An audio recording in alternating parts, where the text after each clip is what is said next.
So this bin has been opened with the name of content edit01 as we had renamed this. So right now there is nothing in this bin.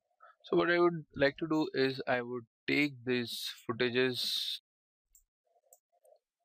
I would take these footages by coming on the project panel, selecting this, and by pressing Control on Windows or Command on Macintosh. So you can just quickly select them, and from your left click of the mouse you can just drag and drop it here. So what we see now is the bin with the name of content edit01 now has two videos which we had imported directly on our project panel and not inside any bin, but ideally it should be created in our bin. So now suppose if we want to create multi bins here, so as this is my content edit01, I would like to create one new bin again. So I would click here new bin. So this is again a sub bin inside our bin of content edit01. I would like to name this as video. Would select these both and would again drag and drop inside this. So these both now have my videos. I cancel this. Again, I want to create another bin of audio, and later we can import an audio here itself. So what this basically does is like it keeps our work, it keeps our edit pretty much organized. When we want our files to be called, it can be easily called and it can be easily worked on. I would again save my project.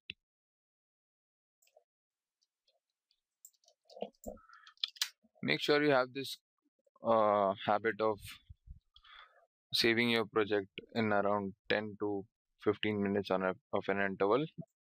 Yeah, so we are over with this project panel. Now coming back to the source panel. This, if you see, this is the time, this is the fit window. These are the different kind of windows which you want to see. I would suggest fit is the best one. We had already seen this. This is only for drag video only, and this is only for drag audio only. What if I click here? If I click here, it would only show me the audio. If only audio needs to be imported to our timeline.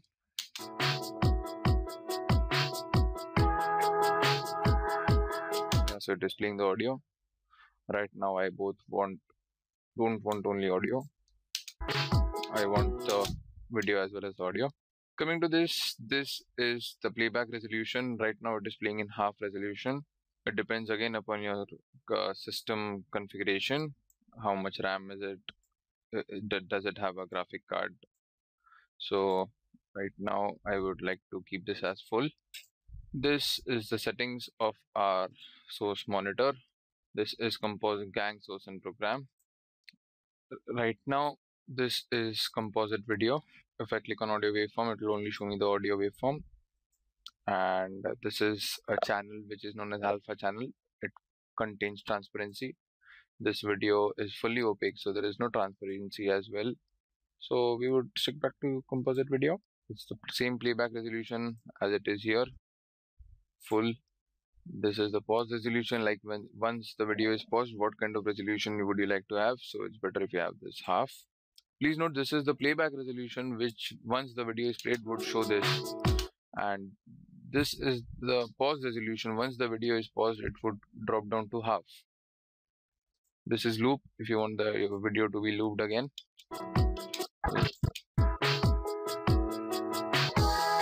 So if you see this,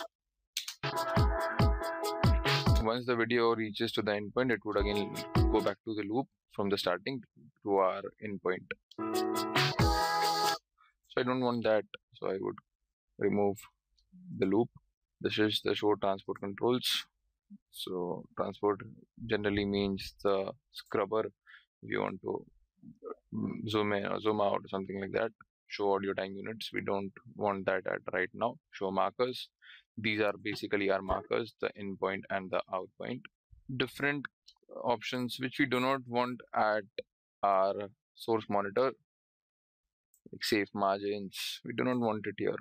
So it again depends upon your preference. If you want, you can have it overlays, then overlay settings. So these are not required at this, because source monitor is only required like when we are importing any footage from our project, and we want that video, or that in and out, the video with in and out marked specific video into our timeline. So yeah, this is the end time, like how much long is your footage. So what I would now show is the different options available in our source monitor. This is mark-in. Sorry, I don't want my mark-in to be changed, as I'd already marked this in. This is our mark out, and this is our go to shift in, go to shift out. This is step back one frame.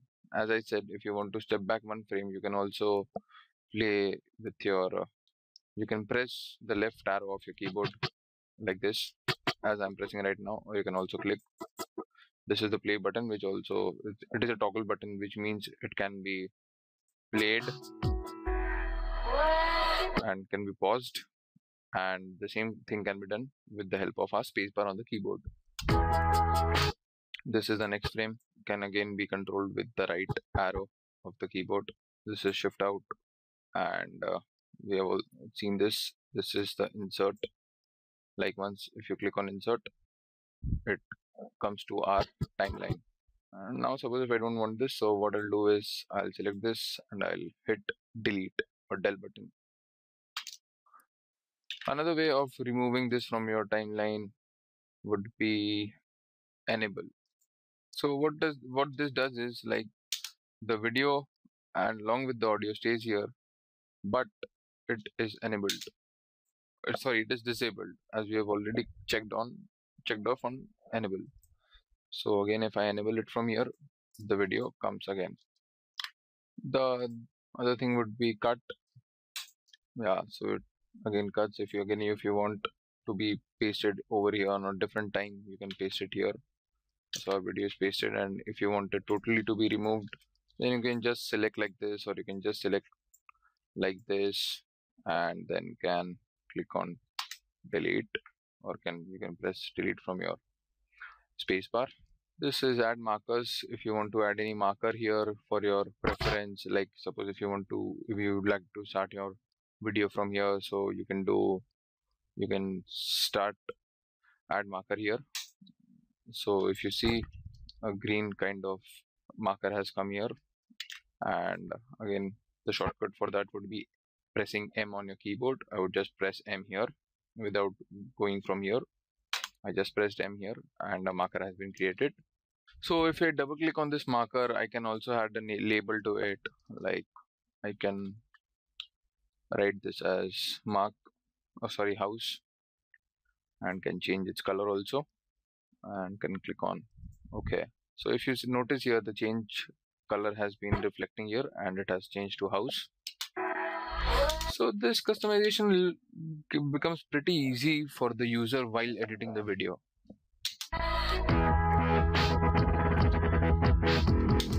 Another point would be, suppose this is a frame, but I want to extract this image out from the video. This is a very pretty cool technique, like for the users who do not know how to export a image out of a single image out of a video.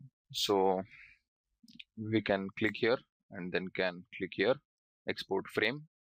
So what this feature would do is, it would only export this particular frame into an image.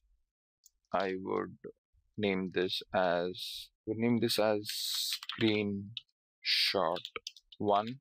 These are the different formats which Premiere is providing. BMP, which means bitmap, DPX, GIF, JPEG, PNG, Targa, TIFF. So the standard one is JPEG, which stands for Joint Photographers. Stands for Joint Photographic Experts Group, and I can have my location specified. I can have a screenshot folder, select folder, and it also asks me if I want to import this image or this frame after once it gets imported. So I would click on import into project.